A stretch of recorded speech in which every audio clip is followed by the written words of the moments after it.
Assalamualaikum teman-teman. Kali ini kita akan membahas kisah lahirnya Nabi Muhammad SAW. Tapi sebelumnya jangan lupa ya like, comment, and subscribe. Mekah yang semula hanya ditinggali oleh Hajar dan Nabi Ismail, seiring dengan berjalannya waktu, berubah menjadi sebuah negeri yang besar. Berkat doa Nabi Ibrahim, negeri itu sungguh mendapatkan berkah dari Allah. Masyarakatnya hidup dalam kecukupan dan sejahtera. Beribu-ribu tahun kemudian, Mekah berubah menjadi negeri yang sangat kejam. Sebagian besar masyarakatnya mulai melupakan ajaran agama yang benar dan berganti menyembah berhala-berhala yang mereka ciptakan sendiri. Di antaranya adalah Saman, Watan, Nusyun, dan masih banyak lainnya. Semua itu adalah Tuhan yang mereka ciptakan dari batu, kayu, ataupun logam. Bukan hanya Tuhan mereka saja yang berubah, sifat dan perilaku masyarakatnya pun juga berubah. Kaum Quraisy yang secara turun-menurun menguasai Mekah dan Ka'bah mulai membentuk kelompok masing-masing. Mereka sangat berkuasa dan kaya raya. Namun kekayaan itu mereka dapatkan dengan cara yang tidak halal. Merampok, memeras rakyat kecil, berjudi, curang dalam berdagang, dan perbudakan yang sangat kejam. Kaum Quraisy menganggap harta adalah segalanya. Bagi yang memiliki harta paling banyak, dialah yang akan menjadi pemimpin. Demi mencapai kehormatan dan kedudukan, mereka menghalalkan segala cara. Karena itu pula, mereka seringkali terlibat dalam perselisihan dan kadang-kadang menimbulkan perang antar saudara. Zaman di mana kaum Quraisy hidup dengan cara yang kejam disebut zaman jahiliyah. Pada zaman itu, ada seorang wanita soleh bernama Aminah.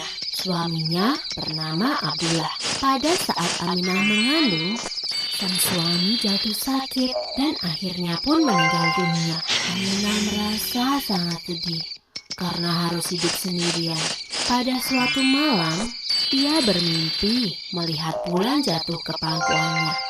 Menurut ahli tafsir mimpi, kelak anak yang dikandung oleh Aminah akan menjadi orang yang dihormati. Mekah dan Ka'bah semakin ramai dan berkembang.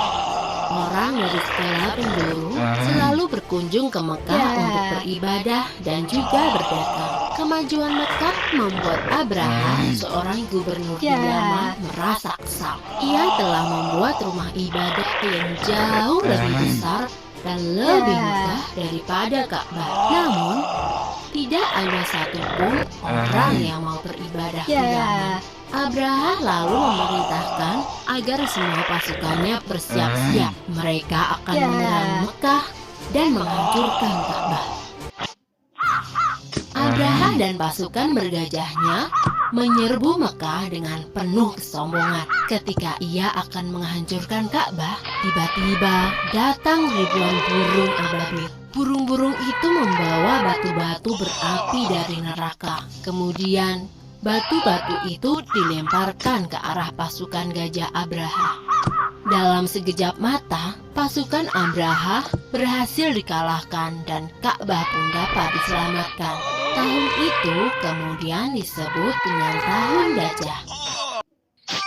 Pada Tahun Gajah itu pula, Aminah melahirkan putranya. Ia memberikan nama Muhammad, sebuah nama yang tidak lazim untuk anak-anak kaum Quraisy.